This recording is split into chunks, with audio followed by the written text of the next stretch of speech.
Hey everybody, welcome this morning. Pastor Nick here with this week's devotion and update. You can see I'm outside because what I'm going to do is I want to give you guys kind of a walkthrough and some expectations for what you can expect this Sunday, some precautions we're taking. I wanted to walk you through some of that and share those things with you. So today I'm outside in the parking lot and I'll begin with our devotion, which comes from the letter to the Philippians, chapter 1. One of my all-time favorite letters, Paul writing from house arrest, and yet the letter is just overwhelmingly focused on joy and hope. So here's what Paul says in chapter 1. Remember, he's writing from his imprisonment, his captivity in Rome. He says, I want you to know, brothers, that what has happened to me has really served to advance the gospel. And I want you guys to know that that is the case, not just with Paul's imprisonment. That is the case with so many of the hardships and difficulties that we face. With this COVID pandemic, I truly believe that God is going to use this for our good and for His glory if we lean in and turn to Him in faith during this time. And so Paul goes on later on in verse 18, he says, yes, I will rejoice, for I know that through your prayers and the help of the Holy Spirit of Jesus Christ, of the Spirit of Jesus Christ, this will turn out for my deliverance. And it is my expectation and hope that I will not be ashamed. But then he goes on, and I love this part. Check this out in verse 27.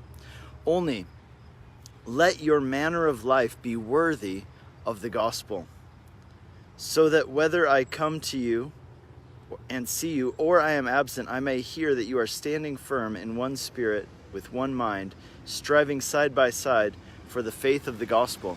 Guys, that is my desire, that we would do that we would stand side by side for the faith of the gospel. And yeah, he says, let your manner of life be worthy of the gospel of Jesus Christ. That's my desire for us as well. We would live worthy of the gospel, that would be characterized even by our gathering this Sunday. It would be characterized in everything we do. And that we would be standing side by side. It's that picture of people with linked arms, We're in this together. And we are striving side by side for the faith of the gospel. May that be true of us this week.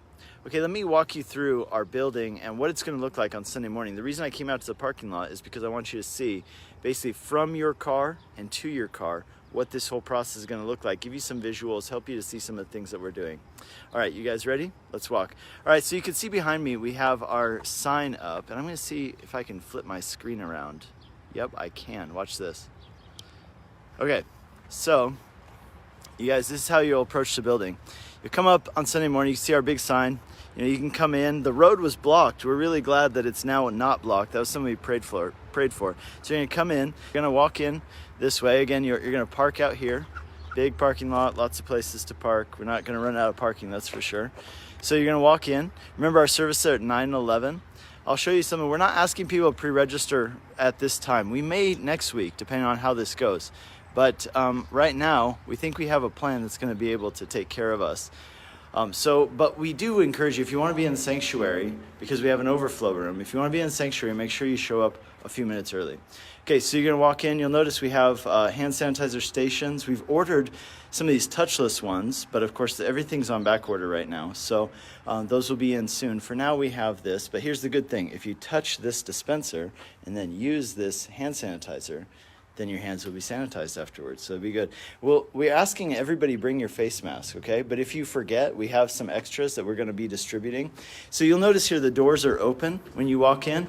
Our goal is to create a touchless environment. So when you walk in, you're not going to have to touch any door handles. You won't have to touch any people. There'll be greeters. The greeters will all be wearing masks and gloves. You're going to walk in like this, We'll help you with whatever you need. Make sure that we remain 6 foot distance from you. You're going to come in, of course, more hand sanitizer. See, here's our prayer room. That'll be ready for those who need prayer and who come for the prayer meeting. We have our missions board with some missions cards here as well.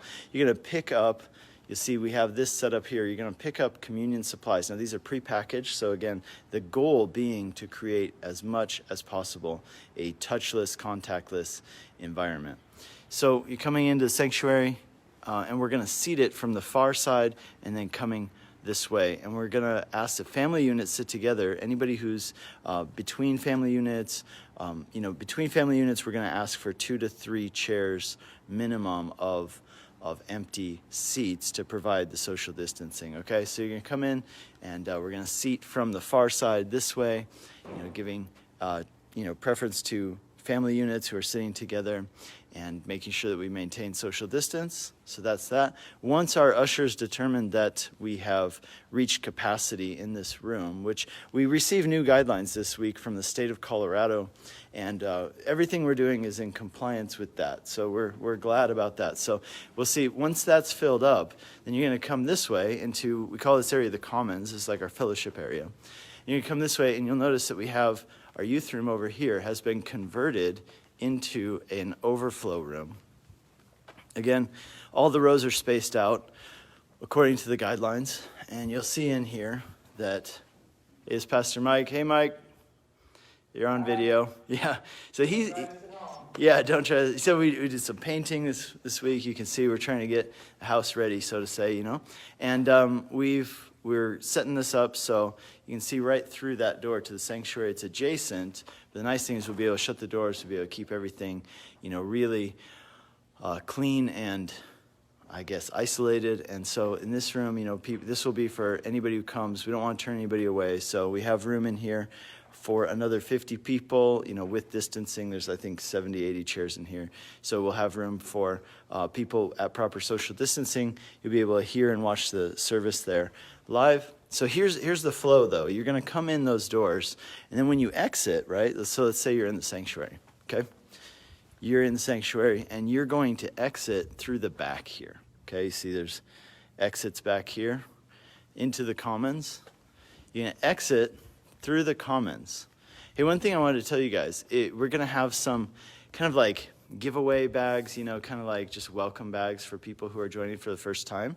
And so if you come to this Connect table and you fill out a Connect card, then we are going to be able to give you a nice gift, some things to help you get connected. So you see a coffee station here? Here's the thing you're going to want to know. We're not going to be able to serve coffee. That's per the state of Colorado's guidelines, and we're going to comply with that. So there will be no coffee, unfortunately, at this time, but that was a precaution we're happy to make. Over here, you're going to see the wiggle room. And this will be a room for parents to be able to take your kids, because we're going to be having family services. So there'll be a room here where you can take your kids if you need to. Let me show you the nursing moms room. And one more thing in this room. See this Next Gen check-in. Of course, there's no Next Gen classes at this moment. But the way that works is, for your Next Gen classes, we have been giving them materials, so families, make sure that you stop by the Next Gen desk, pick up the materials for your kids, and Michelle Pearl, our Next Gen director, is going to go live tomorrow with some more information about that as well. Okay, so here's the nursing mother's room. So it's right next to the women's bathroom. There's the sanctuary, so I hope I'm not disorienting you. There's the Commons. Sanctuary, this is like the back exit of the sanctuary. Women's restroom is right there, and next to it is the nursing mother's room, and this has a light in it, of course, so let's turn that on. And you can see there's a screen there where you'll be able to watch the service. Some nice chairs. It's going to be great. So that's that. And so the way you exit, and this is important, we have separate entrances and exits. So the way you exit is through the Commons over here in this preschool area, of course, which won't be occupied at this time. And then you're going to exit this way down the hall, and this door here will be open for you to exit. So this is the way that you're going to exit out this door. And this way we try to keep people from running into each other. So, and try to maintain some distance. So now you're back out in the parking lot where we started. I'll flip this camera around so you can see me. All right, guys, so that's our walkthrough, and I want you to know, we're taking as many precautions as we can to ensure just a safe environment for you to come and worship. Bring your mask. I want you to do that, and we want you to maintain some rules. We want to share nothing but love and kindness and encouragement, but we do look forward to being with you in this time and worshiping. So God bless you guys. Let us know what questions you have, and we'll be happy to answer them. We look forward to seeing you on Sunday. Remember, our services are 9 and 11 a.m. 9 and 11 a.m. They're going to be a little shorter just because we're going to have kids in the service, and we want to, make the message impactful for them. A friend of mine, I just did a podcast with him, and he said, the phrase he always uses, he says, you got to put the cookies on the shelf where the kids can reach them. And he's not actually speaking of kids necessarily. He's talking about people in general, make truth accessible to them. But I think that's true in this case as well, right? Like, we want to put the truth on the level where everybody can receive it. So we're going to have a message, that speaks to everybody this week. But it'll be a little shorter. You just come in. We'd love to have you. Looking forward to what it's going to be like to be together again, and especially for the first time in our building. And we're going to make sure that you're safe. Do everything that we can. We look forward to having you with us. Let us know if you have any questions. God bless you guys.